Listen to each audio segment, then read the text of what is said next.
O bilionário sul-africano Elon Musk está fazendo graves acusações ao ministro do Supremo Tribunal Federal, Alexandre de Moraes, chamando ele de ditador e censor. Será que ele tem razão?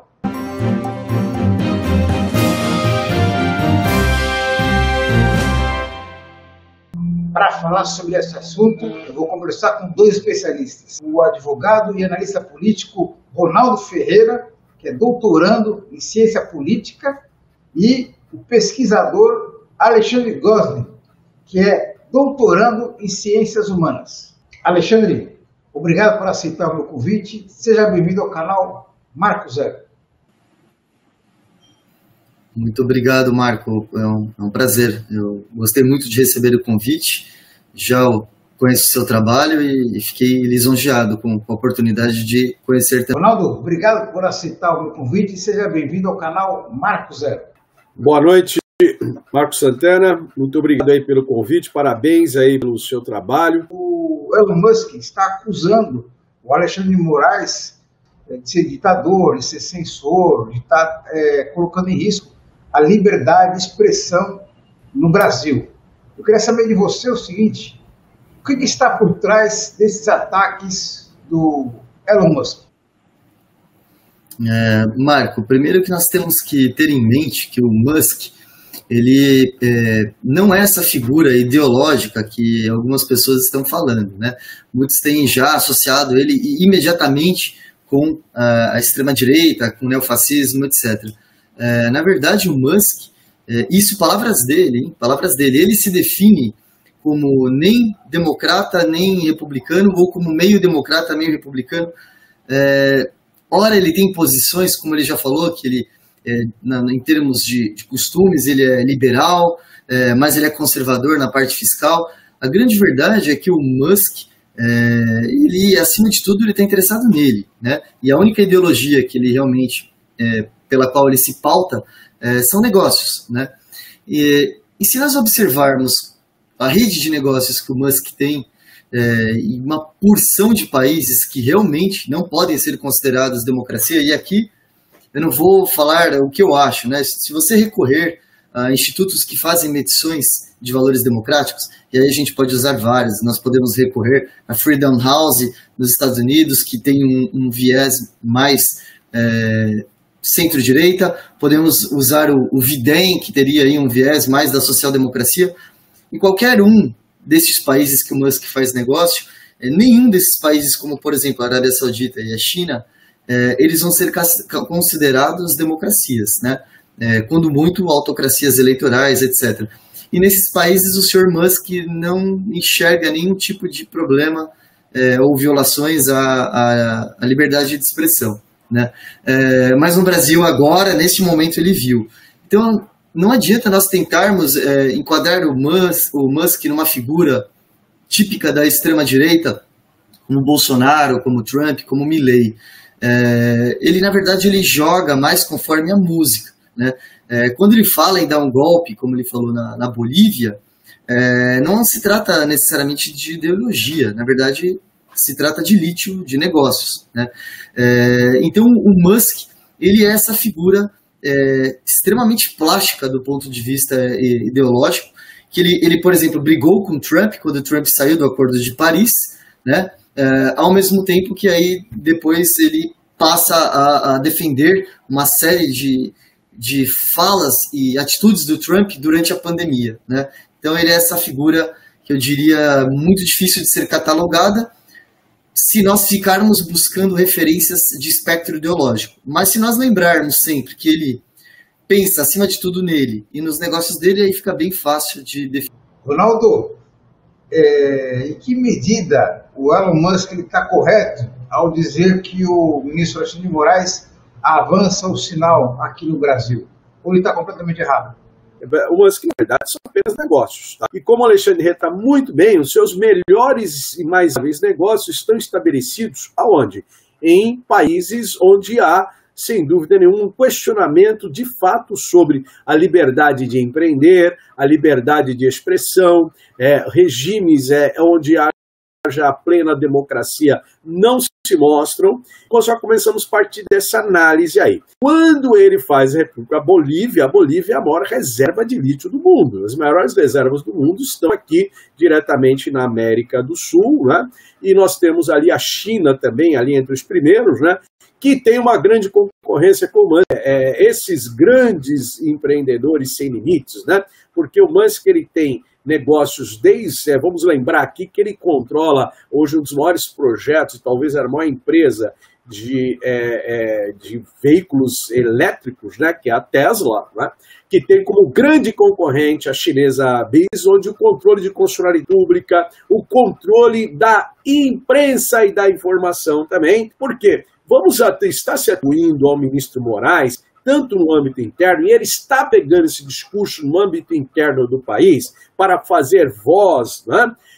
E, consequentemente, tentar fragilizar as instituições, está atingindo desta maneira do STF, ou sempre umas instituições do Estado, né? Pois bem sabemos que chega ao Supremo Tribunal, às vezes, não são satisfeitas ou reguladas pelo Poder Legislativo, o que faz a última palavra no âmbito do Supremo Tribunal Federal. Lembrando ainda que, constitucionalmente, cabe ao Poder Judiciário a última palavra no controle da constitucionalidade e da legalidade, até mesmo de leis que são produzidas no Supremo Tribunal Federal. E o ministro Moraes, ele tem se mostrado ao longo dos anos como um homem cioso da sua obrigação, principalmente, tá?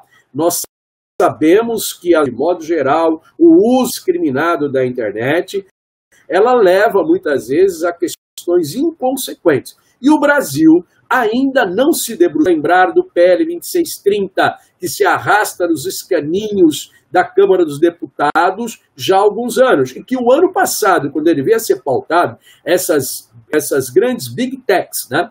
E lembrando ainda que o seu Musk controla o antigo Twitter, o X, né? E que agora, tenho certeza que por trás de todo esse jogo dele, é um grande negócio, certamente as ações subiram. Então, na questão de atingir o ministro Moraes, está por trás um grande interesse empresarial. Apesar de ele ser um liberal da economia, tá? Ele se vê um conservador, e digo mais, alinhado a regimes militares, e quer fazer da América do Sul o seu quintal. O seu olhar sobre a Bolívia está pautado na maior reserva do mundo de lítio, que está diretamente ligado aos seus interesses da Tesla, né? E os seus interesses no âmbito de foguetes, etc. Esse é o grande, ao meu ver, a grande pauta do Musk nesse debate. O Alexandre, a gente está acompanhando o aumento de movimentos de direita e extrema-direita no mundo. No Brasil, tivemos aqui o Jair Bolsonaro, na Argentina, Turquia, na Hungria e assim por diante. Como é que isso se explica? Por que esse avanço da extrema-direita no mundo? Marco, são várias as explicações e nem sempre as explicações que nós podemos aplicar num país se aplica necessariamente em outro. Inclusive foi publicado um artigo bem interessante hoje sobre isso, onde uma pesquisadora ela defende justamente essa tese, que o avanço da extrema-direita no norte global, vamos dizer assim, ele não é igual ao avanço da extrema-direita que ocorre no sul global. Existem algumas diferenças que a gente pode citar, mas existem sim algumas condições ou condicionantes que permitem esse avanço. Eu acho que a primeira de todas elas, que acho que isso é consenso, não existe divergência, é a arquitetura das redes. Como o Ronaldo colocava muito bem agora, se nós imaginarmos um ambiente libertário, né, de regulação libertária, econômica, política, etc., esse ambiente libertário ele vai facilitar sempre que circule com mais intensidade essas ideias mais associadas à extrema-direita. Por que isso? Porque a linguagem das redes ela é profundamente reducionista, né? Ela é uma linguagem, a própria linguagem da programação é binária, né? E a linguagem que viraliza com mais facilidade, os próprios algoritmos são escritos dessa forma, porque o ser humano, em geral, engaja mais com esse tipo de linguagem da extrema-direita. E, de fato, se a gente imaginar, alguns psicólogos têm trabalhado essa ideia, se nós imaginarmos os tópicos, Marco, que mexem com a extrema-direita, eles são extremamente ansiogênicos, né? Você imagina geralmente o quê? A sexualidade, a segurança, os costumes, tudo isso é muito ansiogênico. Então, quando você utiliza essa arquitetura das redes, que já é escrita e programada para viralizar esse tipo de conteúdo, e ainda você tem já redes descentralizadas e que funcionam de uma forma muito eficiente, a gente observou no nosso país, né, o gabinete do ódio, como ele precisava jogar ali a sua dose de ração diária em pequenas quantidades para que aquilo se alastrasse. Então você tem uma arquitetura que fomenta, né, ela é a causa e consequência ao mesmo tempo dessa ascensão da extrema-direita. Isso faz, inclusive, com que, às vezes, Marco, a extrema-direita pareça muito maior do que ela é, né? E a gente percebe isso conversando, geralmente, com essas pessoas, né, que vão nessas passeatas, por exemplo, do Bolsonaro no Brasil, do Milei na Argentina, ou do Chega em Portugal. Elas têm na cabeça delas uma concepção, naquele universo paralelo, dentro daquela bolha, de que a maioria está com elas. É impossível, por exemplo, que um candidato deles perca as eleições, né? Então existe sim um desenho institucional, um desenho de arquitetura das redes, que faz com que a direita viralize mais fácil, mas faz também com que ela seja capaz de produzir muito barulho, né? Eu sempre falo isso para os meus alunos. Se você tiver uma classe com 30 pessoas, com 30 alunos, não precisa de 15 para acabar a aula. Bastam 3 muito barulhentos que você não tem mais aula, né? E a extrema-direita, ela consegue realmente fazer esse barulhão. Agora, eu acho também que é equivocado nós simplesmente cravarmos que a culpa é da internet, que a culpa é das redes. Não é só. Existiu, sim, uma causa econômica, social, anterior a isso. Só que eu voltaria bem mais tempo. Eu iria lá até os anos 90. A visão que eu tenho hoje, e eu não estou sozinho, assim, estou amparado em outros pesquisadores, é de que em algum momento, principalmente após ali a queda do Muro de Berlim, a dissolução da União Soviética, existiu uma euforia, né, Marco? Você vê, por exemplo, a obra do Fukuyama, né, do fim da história, a vitória da democracia liberal. Existia uma euforia muito inocente, né, de achar que ali todos os problemas da humanidade estariam resolvidos e em breve todos os países seriam democracias liberais. Quando, na verdade, e já existiam algumas pessoas intelectuais, pensadores públicos, falando, olha, não é bem assim. Você observa na própria ficção, uma porção de distopias estavam sendo produzidas ali, por exemplo, pelo Saramago, de pessoas que falavam, olha, eu não tenho esse otimismo que vocês têm. Na minha visão, a destruição do comunismo, a queda do comunismo, não vai melhorar o capitalismo. Pelo contrário, o capitalismo não tem mais um regime rival. E aí você começa com aquele desmonte, né, praticado pelas políticas neoliberais dos anos 90. É muito interessante você analisar, Marco, que você tinha no Brasil um governo de centro-esquerda ou centro-direita, enfim, mas de qualquer forma era um partido social-democrata, né? Foi eleito como um partido social-democrata, embora a gente saiba que o governo tenha sido muito mais à direita do que à esquerda. Você tinha lá no Reino Unido o Blair, o cara do Partido Trabalhista, você tinha o Clinton, que seria um cara numa ala mais à esquerda do Partido Democrata, por exemplo, do que o Biden hoje. Em todos esses países o que você tinha eram políticas neoliberais. Vamos desmontar o estado de bem-estar social, né? Isso, evidentemente, gerou um empobrecimento da população, gerou ressentimento, e isso aliado à globalização, né, e essas big techs, que elas só criam, na verdade, desemprego, você tinha ali criado um meio social, um caldo cultural, que estava só esperando. O Elon Musk é um bilionário, tem essa simpatia por movimentos de extrema-direita. O Elon Musk representa risco para a democracia brasileira? Olha, claro que essa pergunta, para respondê-la, tem que comportar uma certa graduação, né? A resposta simples é sim, claro que representa risco. Enquanto nós não fizermos a lição de casa que o Ronaldo bem mencionou, que inclusive o Sr. Musk se sujeita em outros países à regulação, né? E aqui ele vem falar que não vai regular, que não vai aceitar nenhum tipo de regulação. Aí esses ataques surgem justamente quando o PL começa a ser se movimentar, né? Claro que corremos risco, porque ele tem um verdadeiro canhão nas mãos, Marco. É uma rede social muito poderosa, muito forte, né? Então, sim, nós corremos risco. E até para finalizar ali a resposta, o que eu gostaria de chamar a atenção de vocês é o seguinte: o Musk, ele usa a extrema-direita, né? O que o Musk realmente ele é um libertário, ele quer o menor número de normas possíveis e a destruição da noção do Estado Nacional. Porque é isso que as Big Techs querem, movimentar dinheiro, regra, poder, tecnologia, precarizar emprego, da forma que for melhor possível, né? O mundo ideal do Musk é aquele mundo onde as caixas de mercadoria, né, transitam sem nenhum tipo de controle alfandegário, mas o pessoal não pode migrar para o norte, né? Esse é o mundo ideal dele. Agora, eu acho que é muito importante do ponto de vista de nós, como cidadãos, entenderem o que está em jogo. O que está em jogo é o seguinte: nós vivemos durante séculos, né, pelo menos no mínimo até a Idade Média, num ambiente de moralismo absoluto, né, um absolutismo moral. Você tinha uma mistura entre Estado e religião e uma moral só possível. Com a globalização, a maioria dos países das democracias liberais, eles adotaram um ambiente de relativização moralista, né? Hoje, nós temos um Estado laico, ainda bem, né? Até o pessoal brinca, né? Estado laico, graças a Deus.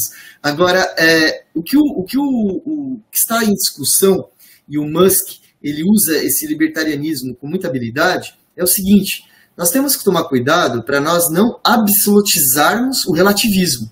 O relativismo moral é uma conquista de todas as constituições democráticas. Só que se você absolutizar o relativismo, chega num ponto em que qualquer informação jogada na rede tem o mesmo valor, é permitido. E aí a gente confunde, né, a liberdade de expressão, né, com a liberdade de delinquir, de cometer crime, de você impulsionar as pessoas a cometer crimes de ódio ou praticar negativismos que, por exemplo, atrapalham no combate à pandemia. Então, assim, eu entendo que a democracia está em risco, sim, com certeza. Em que medida esses debates ideológicos impactam uma eleição municipal? Esse bem-estar social que sempre caracterizou a Europa, principalmente a Europa Oriental, ela entrou em crise, né? Quer dizer, e na medida que ela entra em crise, apontou-se o dedo para os responsáveis por isso, porque o Estado não conseguiu mais dar respostas, né? Então isso começou a ser apontado pelos governos, ele começou a apontar, houve a xenofobia, assim por diante. O que foi um terreno fértil e tem sido para a ascensão da direita. Porque a direita, aí o Alexandre, numa oportunidade, vai ser um debate legal com ele, uma conversa legal para a gente falar. Quando a direita, depois da Segunda Guerra Mundial, lá na Europa, com a ascensão do advento da social-democracia, ela fica escondida, mas ela nunca acabou, ela ficou minoritária, escondidinha ali, caminhando pela Suíça, por aqueles lugares ali, entendeu? Mas é assunto para outro dia. Com a relação, Marcos, à questão ideológica na eleição municipal, rapidamente, historicamente, toda eleição municipal ela é pautada por quê? Por aquilo que atinge o cidadão no seu cotidiano. É a questão do transporte, a questão da saúde, a questão da educação, da escola, do buraco na rua. Essas questões todas é que sempre vem pautando, né? O ambiente da educação, o atendimento no posto de saúde e assim por diante. E a questão da segurança, que nos últimos anos, embora constitucionalmente seja uma atribuição do Estado, ela tem tocado diretamente o cidadão, né? De tal sorte que os municípios também, ao longo do tempo, têm se envolvido diretamente para tentar minimizar esse drama da sociedade, da nossa sociedade, que é a segurança. Eu entendo, Marcos, que nós estamos vivendo um ambiente no Brasil nos últimos anos, né, que não vai passar à margem a questão de natureza ideológica. Nós temos aí um rescaldo, principalmente da eleição de 2022, né, que ela está muito presente. E há um interesse, principalmente de alguns grupos, pelo menos nas cidades, nos grandes centros, né? Eu vejo que nós teremos sim a questão ideológica, irá pautar boa parte dos debates nas eleições municipais, né? Eu não tenho receio eu não poderia dizer se ela será a mais expressiva, mas eu afirmo que ela pautará, sim, de alguma forma, a questão dos debates locais dos municípios, principalmente nas cidades onde você tem o maior nível nos grandes centros, ou cidades importantes, né? Não vai passar margem, porque essa eleição de 22, nossa de 24, nós sabemos, né? Ela já é preparatória para o sinal para 26. As forças políticas que melhor se colocarem no arranjo nacional, nos grandes centros, né? Há uma disputa, a geografia política das eleições de 22 já estão sendo estudadas em 24. Quem perdeu lá, que precisa avançar, quem ganhou, que precisa manter, ou avançar onde perdeu, né? Só para a gente ilustrar o final aqui, né? Um movimento político recente do presidente Lula.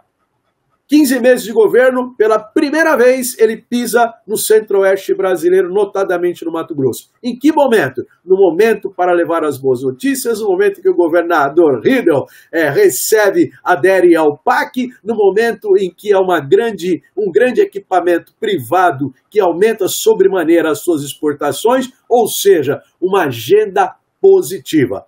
Marcos, não tenho receio de afirmar que teremos sim um debate ideológico postado nessas eleições municipais. Quero agradecer muito o Ronaldo Ferreira, advogado e analista político. Ronaldo, obrigado pela sua participação. Até a próxima. Muito obrigado, Marcos. Alexandre, um grande prazer. Vamos continuar esse papo no outro dia, que foi muito bom. Agradecimento especial também ao Alexandre Costa. Alexandre, obrigado e até a próxima oportunidade.